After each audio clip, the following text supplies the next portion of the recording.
ఇలా చదువుతున్నాం. 37వ కీర్తన 24వ వచనం. అక్కడ ఏముంటుందంటే, యెహోవా అతని చెయ్యి పట్టుకొని ఉన్నాడు గనక అతడు నేలను పడినను లేవలేక ఉండడు. మనం చేతులు మనం పట్టుకుంటే, మనం ఒకవేళ ప్రభుని పట్టుకుంటే మన ఇష్టం వచ్చినప్పుడు వదిలేస్తామేమో. కానీ దేవుడే మనం పట్టుకున్నాడు అనుకోండి, మనల్ని ఎడవడు. అయితే దేవుడు అందరిని పట్టుకుంటాడా? పట్టుకోడు. ఎవరైతే ఎవరిని పట్టుకుంటాడు అంటే, మీరు ఈ 37వ కీర్తన అంతా మీరు పైన కింద చదివితే నీతిమంతులను పట్టుకుంటాడు. ఎవరిని? నీతిమంతుల్ని పట్టుకుంటాడు. అరే, నేను నీతి కలిగిన ఉన్నా కాదనే డౌట్ మన అందరికి రావచ్చు. మనం నీతిమంతులమని ఎలా మన ప్రూఫ్ అంటే, ఒక రుజువు నేను మీకు చూపిస్తా. ఏంటంటే, ఆది కాండములోనే మనం 15వ అధ్యాయము 6వ వచనం చూస్తే, 15వ అధ్యాయము 6వ వచనం చూస్తే, అతడు యెహోవాను నమ్మెను, ఆయన అది అతనికి అనంటే యెహోవాను నమ్మెను, అది అతనికి నీతి. అంటే నీతి అంటే ఏంటి చెప్పండి? నీతి అంటే ఏమో కాదు, తెల్లబట్టలు కాదు, ఇంకోటి ఏం కాదు. నీతి అంటే ఏంటంటే దేవుణ్ణి అచంచల గుడ్డిగా నమ్మటమే. అబ్రహామును దేవుడు, నీవు లేచి నీ దేశాన్ని విడిచి, నీ బంధువుల నుండి, నీ తండ్రి ఇంటి విడిచిపెట్టేసి నేను చెప్పిన ప్రాంతానికి వెళ్ళిపోవాలంటే వెంటనే విడిచిపెట్టేశాడు. దేవుడు ఇటు చెప్తే వెళ్ళిపోయాడు. దేవుడు ఏం చేయమంటే చేశాడు. దేవుడు చెప్పినట్టల్లా చేయటం దేవుడు, అదే నమ్మటమే. ఇప్పుడు ఈ రోజుల్లో చాలామందిని నమ్మకూడదు అని బ్యాంక్ వాళ్ళు చెప్తున్నారు, పోలీసులు చెప్తున్నారు, రకరకాల గవర్నమెంట్ కూడా హెచ్చరిక చేస్తారు. కానీ మనం నమ్మాల్సింది గుడ్డిగా ఎవరిని నమ్మాలంటే దేవుడిని నమ్మాలి. అదే నీకు నీతి. వాళ్ళు దేవుణ్ణి నమ్మేవు కనుక. చూడండి, యాకోబు రాసిన పత్రిక 2:23లో ఉంటుంది ఈ మాట. గలతీ పత్రిక 3:6లో ఉంటుంది. రోమీలకు రాసిన పత్రిక 4:3లో ఉంటుంది. 4 ప్లేసెస్లో అబ్రహాము దేవుని నమ్మెను, అది అతనికి నీతిగా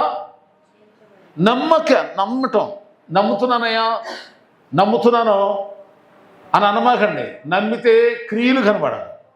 దీని గురించి వివరంగా యాకోబు రాసిన పత్రిక 2:2 రాస్తాడు. వివరంగా రాస్తారు. అక్కడ దయ్యాలు కూడా యేసుప్రభుకు తెలుసు. యేసుప్రభు అంటే దయ్యాలకు కూడా యేసుప్రభు, దయ్యములు కూడా నమ్ముచున్నాయి. నమ్మటమే కదా, గడగడగడ ఉనికి అంటే దయ్యాలు. అయితే క్రియలు లేని విశ్వాసం వ్యర్థమే కదా అని అంటుంది. క్రియలు లేకుండా, ప్రార్థనలు రాకుండా, ప్రార్థన చేయకుండా, ఉపవాసం లేకుండా, చట్టానికి లోపకుండా, క్రమం లేకుండా, దేవుని యొక్క చిత్తానుసారంగా జీవించకుండా, ఈ కనీస భక్తి క్రియలు నువ్వేం బరువులు మోయద్దు, పైసలు చేయదు, ఏమి సేవకును బోరించు, సేవకుడు అవసరంలో సేవలో పాలు పొందవసరం లేదు నువ్వు. కానీ చాలామంది ఏం చేస్తారు చెప్పండి? తమ జీవితాలనే దానం చేసేసి సమర్పించేసుకుని దేవుని సేవకుడితో పాటు సేవ చేస్తూ జీవించేస్తారు. పోనీ అంత సేవ మీరేం చేయక్కర్లేదు. సమర్పణ ఉంటే అంత తీర్మానం చేసుకోండి. దేవుని సేవలో సేవకుడితో ఉండాలని అపోస్తున్న పౌలు గారి కంట 26 మంది స్త్రీలు లిస్ట్ ఉంది. 26 మంది స్త్రీలు. అలాగే యేసు ప్రభు వారి సేవలో కూడా అనేక మంది స్త్రీలు ప్రభువుకు పనిలో సమర్పించుకొని ఆయనతోనే ఉండేవాళ్ళంట. ఈ సత్యం మీరు ఎక్కడ చూస్తారంటే లూకా సువార్త 8వ మొదట్లో ఉంటుంది. అలాగే ఫిలిప్పీయులకు రాసిన పత్రిక 4వ మీరు చూసుకోండి, 2 సందర్భాలు. కనుక మీరు ఆస్తితో కూడా పరిచయం చేశారంట, సమస్తాన్ని విడిచిపెట్టేశారంట. దేవుని సేవ, యేసయ్య ఎక్కడ సేవ చేస్తుంటే అక్కడికి వెళ్ళిపోయి పరిచయం చేయటం, వాళ్ళు వంటలు వండే చేయటం, వాళ్ళకి తినిపెట్టడం. మళ్ళీ యేసు ప్రభువు ఏమి ఇచ్చినట్టు కాదు, వీళ్ళే.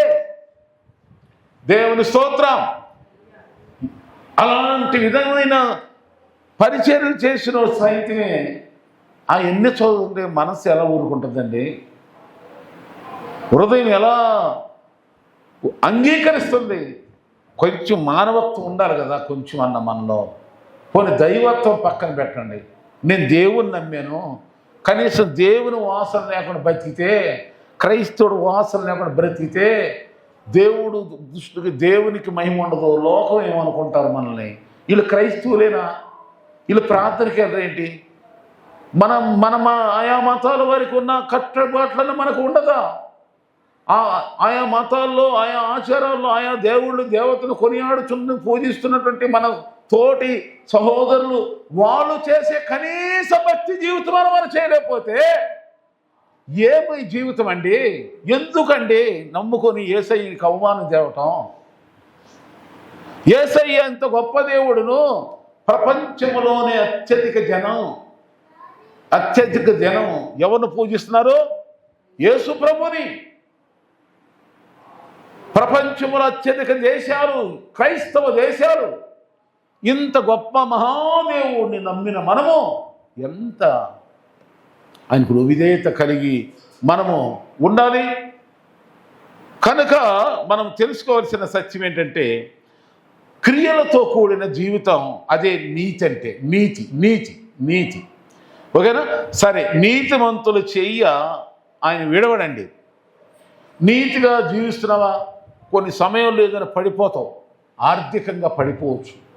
కొంతమంది చెప్తారు, వ్యాపారం బాగుందా బ్రదర్ అని అంటే ఏమంటారంటే, వ్యాపారం పడిపోయిందండి. ఇదివరకు భలే సాగేది కానీ ఇప్పుడు ఏమైంది? పడిపోయిన వ్యాపారాన్ని పడిపోయిందా? పర్లేదు, దేవుడు మళ్ళీ నిన్నేం చేస్తాడు? లేపేస్తాడు.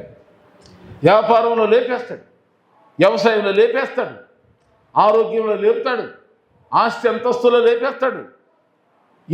ఎక్కడ? ఎందుకంటే నువ్వు నీతిమంతుడివి. దేవుని క్రియలు నీలో కనబడుతున్నాయి. దేవుని యొక్క సమాధానం నీలో ఉంది. దేవుని వాక్యం నీలో ఉంది. నీతిమంతుని గుడారములో రక్షణ సునాదం నీ ఇంట్లో నుండి ఎప్పుడు దేవుని ధ్వనులు వినపడుతున్నాయి, ప్రార్థనలు వినపడుతున్నాయి, పాటలు వినపడుతున్నాయి. ప్రభుకు మహిమ కలగాలంటే నీ ఇల్లు ఆశ్రయించబడాలి. కనుక దేవుడు నీవు కింద పడ్డా నిన్ను పైకి లేపుతానే ఉంటాడు ఏ విషయంలో పడ్డా కానీ. మరి ఇప్పుడు నీతిమంతుడు ఉంటావా? నీతిమంతుడు ఉండమంటే ఏం చెప్పండి? తెల్ల బట్టలు వేసుకుని ముసుగేసుకోవటం కాదు. నీతి అంటే ఏం చెప్పండి? దేవుడు చెప్పినట్టు చేయటమే, అచంచలంగా దేవుని నమ్ముకోవటమే, ప్రభు మాటకు నమ్మి ఆయన చెప్పాడా ఎస్ చేసేయటం. ఇదే. కనుక దేవుడు ఎవరు చేయలు పట్టుకుంటాడంటే నీతిమంతులు చేతులే పట్టుకుంటాడు. నీతిమంతులు అంటే ఆయన కోసం తప్పిస్తాం, జపిస్తాం, ప్రార్థిస్తాం, చర్చికి వెళ్తాం, ప్రభుత్వం నీతిమంతులు. మనం నీతిమంతులు. అందుకని నీ చెయ్య ఆయన నిన్ను వీడువాడు. నీతిమంతులు రెండో లక్షణం ఎలా ఉంటుందంటే, ఆదికాండం 6:9 చూస్తే అక్కడ ఏముంటుందంటే, 6:9 నీతిమంతుల లక్షణం 6:9 ఉంది. నోవాహు వంశావళి ఇదే. నోవాహు నీతిపరుడును తన తరములలో చదవండి, తరములో నిందారహితుడు. చదవండి గట్టిగా చదవండి. కనుక నిందారహితుడైండెను నోవాహు దేవునితో కూడా నడిచినవాడు. నీతిమంతుడి యొక్క రెండో లక్షణం ఏంటంటే, ఇక్కడ దేవునితో నడవటం అనుకోండి. ఎవరితో నడవాలి? పాటలు పాడతాం, యేసుతో నడిచేదా, యేసుతో గడిపేదా, పరమును చేరగా నే వెళ్ళేదా, పరలోకి వెళ్ళేదాకా యేసుతోనే నడుస్తా. 40 రోజులు అయిపోయినాక మరి ఎవరితో నడుస్తామో?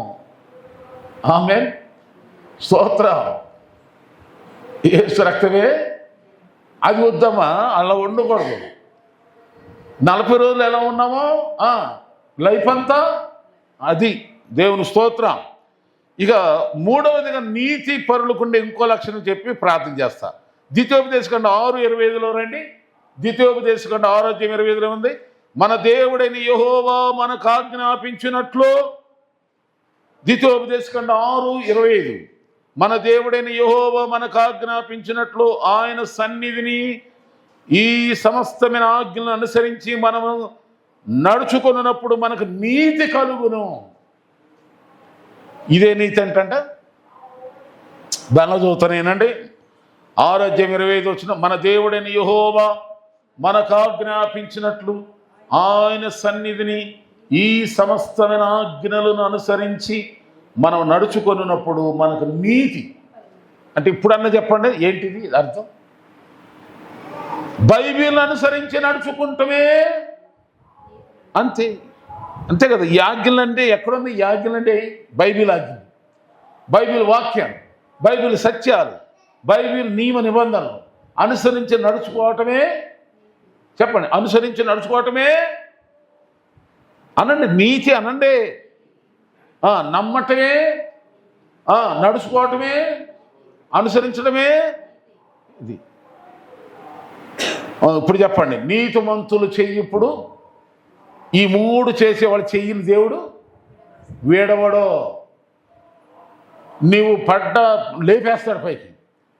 ఏ పరిస్థితిలో పడని కూడా పడ్డావా లేపేస్తాడు.